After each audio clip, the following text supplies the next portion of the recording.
Welcome to our channel. इस video में हम कक्षा 8वीं विषय विज्ञान के अध्याय 16 कुछ सामान्य रोग के प्रश्नों के उत्तर करेंगे।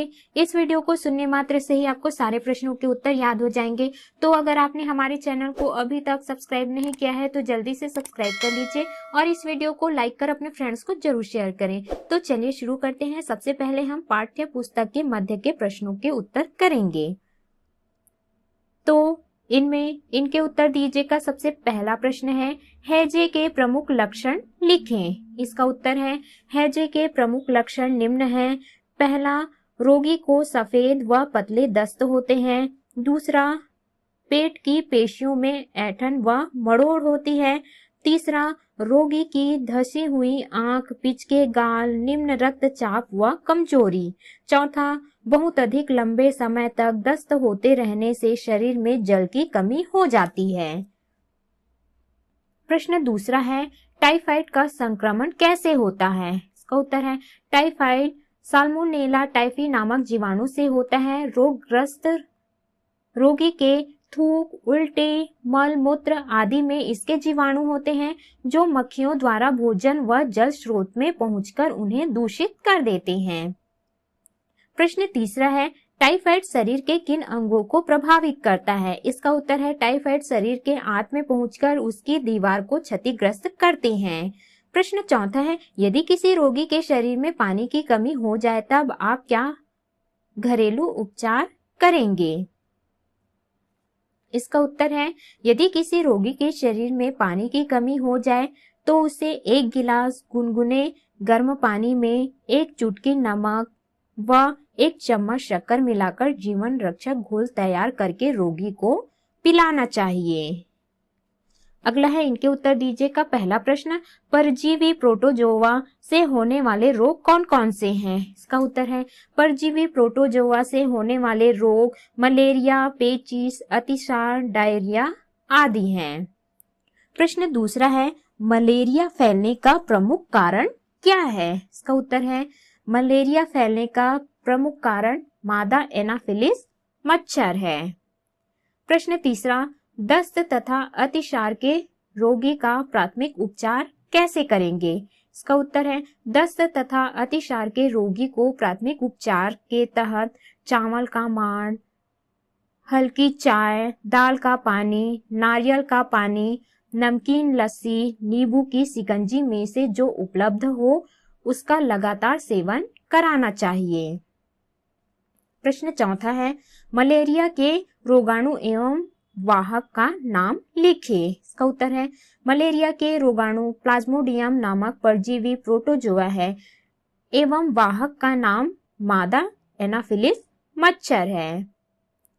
प्रश्न पांचवा है, पेचिस एवं डायरिया में प्रमुख 2 अंतर लिखिए। इसका उत्तर है, पेचिस एवं डायरिया में प्रमुख अंतर निम्न है।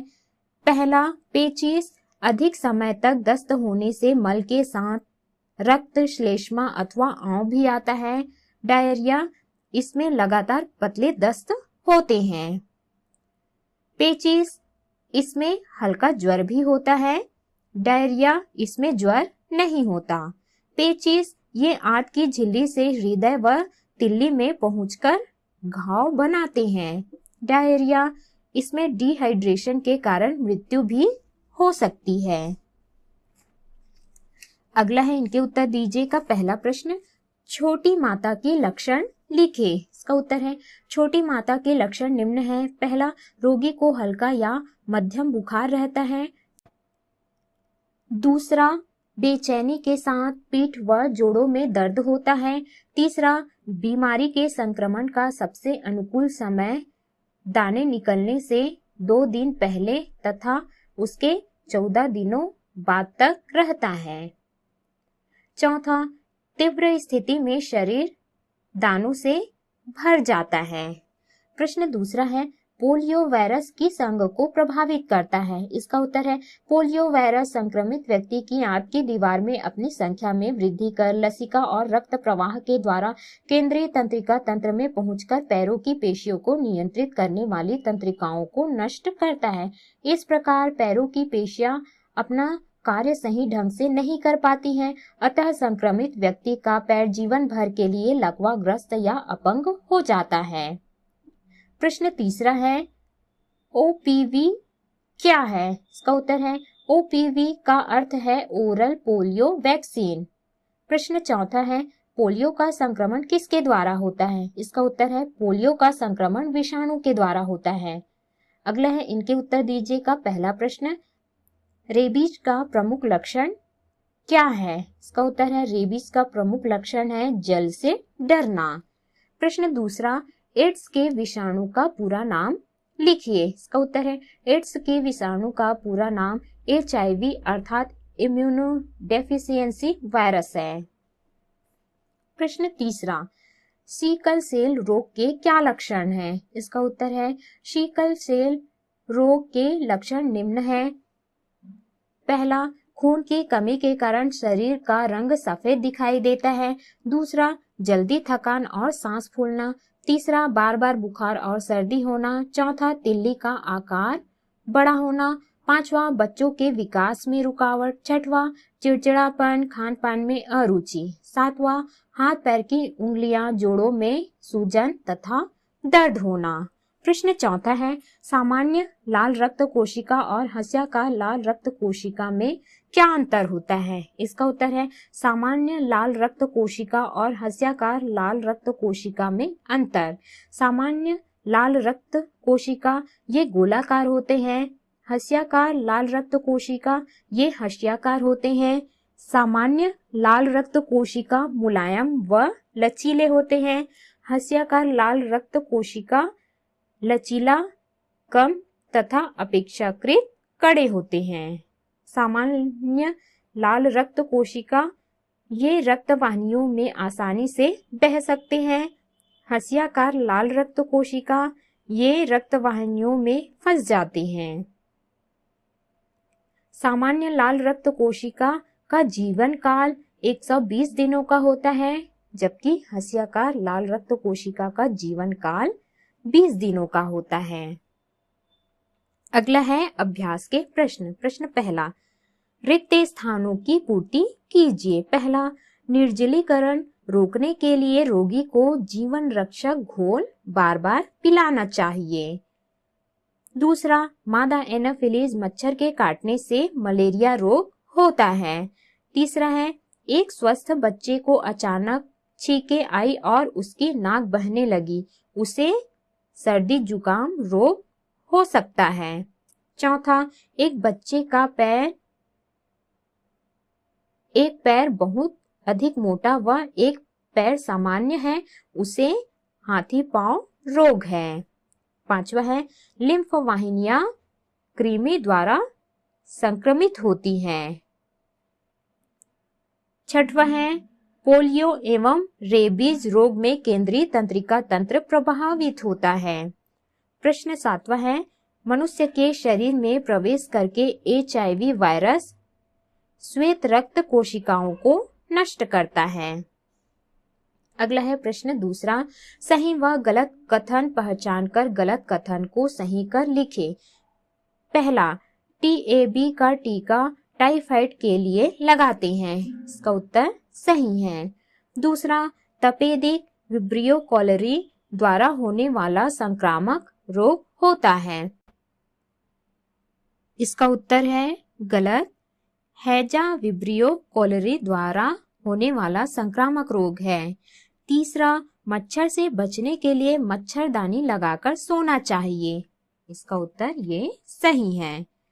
चौथा है, पेचिस व डायरिया के रोगी के मल को खुला नहीं छोड़ना चाहिए, वरन राख व मिट्टी से ढक देना चाहिए, इसका उत्तर गलत।